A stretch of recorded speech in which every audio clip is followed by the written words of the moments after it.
Welcome to the Brass and Woodwind Shop. This is part 2 of the question and answer, and these questions are ones that you asked about repairs of your instruments. First question is, I have an old Ambassador trombone that I picked up at a thrift shop for $5. That's a good deal.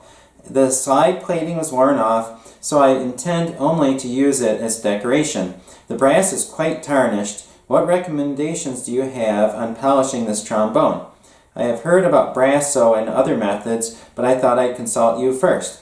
The reason that instruments get tarnished is because the oxygen gets at the metal, and then the metal gets oxidized, and then it starts getting that dull look. So the way that they keep it from getting tarnished is to put lacquer on it. However, if the lacquer is worn off the instrument will get tarnished. So if you polish the instrument, it will gradually get tarnished again, but it will take a little while for that to happen. So if you want your instrument to be shiny for a while, you can use brasso. It does work. Some things about using brasso: put the brasso on the rag and then polish the instrument. And it does take a little work to polish it.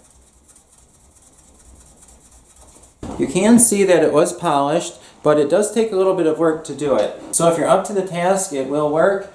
The way to get into the cracks and crevices of the instrument is to take a thin strip of cloth and put some brasso on it, and then you can put the cloth through the cracks on the instrument, and then you can work it back and forth.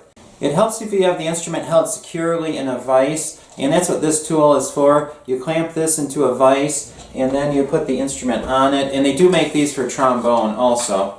And that way you can work on it out in the open, and it's easier to work with. But you can do it without this if you need to. The next question is also about lacquering. Can you please explain what you can do if you want to repair lacquer? Is it possible to do spot repair? What kind of lacquer do you use? There's a lot that could be said about lacquering, and I don't have time in this video to do that. I'm hoping to get videos on about lacquering someday, but in answer to the question, can you do touch-up or spot lacquering? The answer is yes. I have two different types of lacquer. This one is clear lacquer, and this one is gold tinted lacquer. And these can be purchased from Allied or Ferree's tools, and some hardware stores may have this. I am not sure about that. When you are lacquering, first you need to get the area shiny. If you're spot lacquering with the cans of lacquer, you'd not want to lacquer an entire instrument like this one, but let's say you replace the lead pipe, you could re-lacquer the lead pipe from here to here. That's not a problem. Or if you burn some lacquer when you're soldering something over here, you can touch that up. The way I would do that at my shop is I have a spindle that I would put into the bench motor and then put the buffing wheel on it. And first of all, I would use the triple E buffing compound. This has a coarse grit which cleans away all the tarnish on an instrument.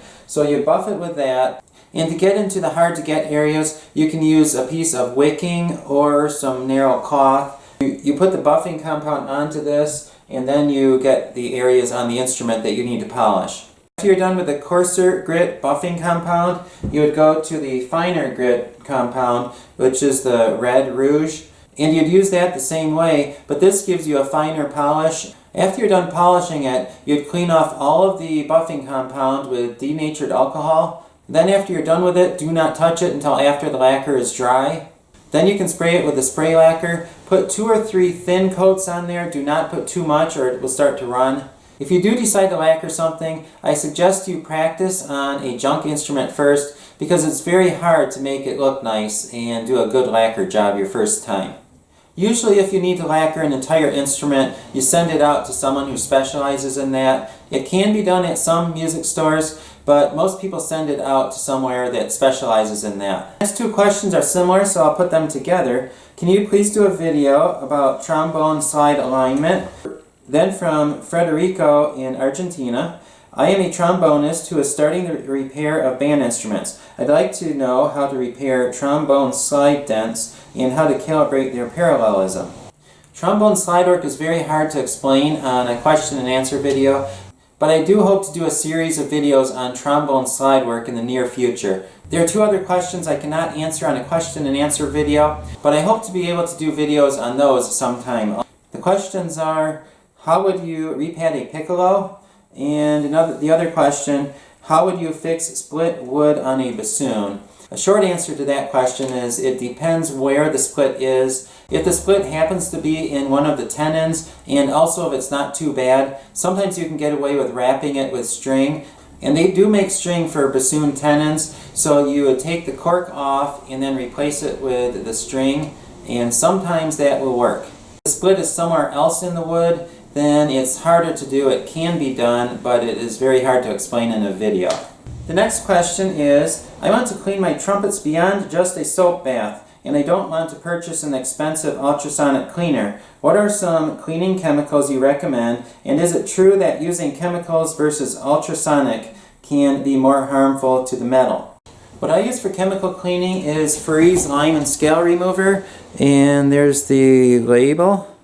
And also Allied sells Slime Away, and those both work well. And the question about ultrasonic cleaners is very controversial, and some people like them, some people say they ruin the instrument. I do not have an ultrasonic cleaner in my shop just because of the expense. The chemicals are safe to the instrument just as long as you do not leave them in there too long. If you leave the instrument in the chemicals too long, the chemicals can start eating away at the lacquer, and if you leave it in there really long, like days, then it can start eating away at the metal too. But if you keep it in there for 10 minutes and then take it out and clean it up and rinse it off, and if you need to clean it again, then you just repeat the same thing. Just keep it in there for 10 minutes at a time until it is clean.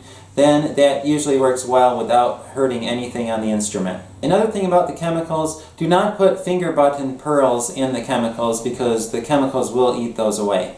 The next question I found very interesting. I have an old baby tuba I wish to restore. It was found in a scrap metal pile, but it is very rare, so it's worth the effort in my mind.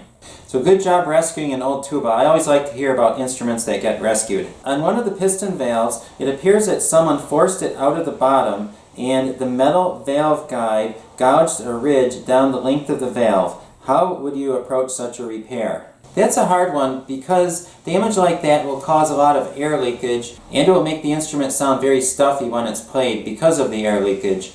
So I think the only way to repair that is to fill in the groove that was made when the valve was forced out. And that could probably be filled in with either solder or brazing. And I have never done a repair like this, so I'm probably not the expert.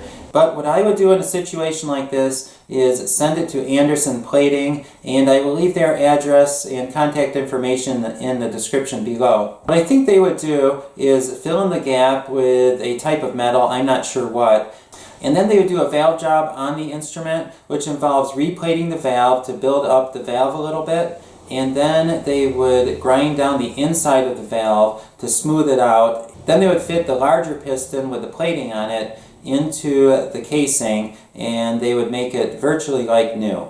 But that job is beyond what most people and even music stores could do.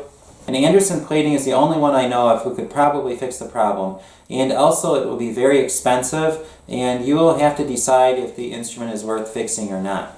The only other way I could think of is find a tuba in worse shape but with a good valve section, and then replace the valve section on the tuba. I hope you've enjoyed this question and answer video. Please subscribe for more band instrument repair videos.